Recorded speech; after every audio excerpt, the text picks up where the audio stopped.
Morning, guys. Max Power isn't my real name. Max is my voice. I can't say the things he says in my real life. So I want to tell you a personal story, but with his voice. I coached a lot of baseball with my kids when they were growing up. Teaching young people how to play ball and to act right on and off the field is very rewarding. Inevitably, though, you build relationships with parents and players alike.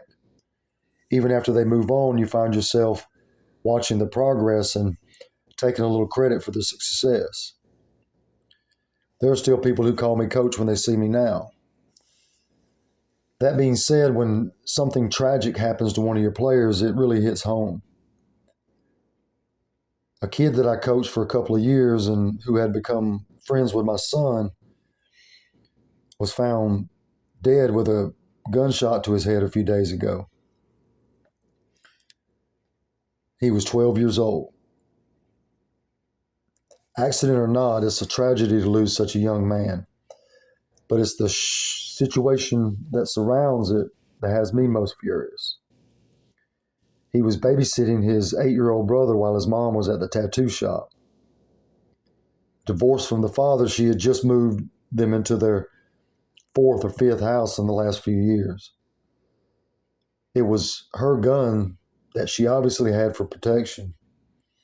I have no idea of the boy's experience with guns. My boys shoot, and they understand how to safely handle one, but there are none laying around for them to play with. More curious was how often her boys were sick.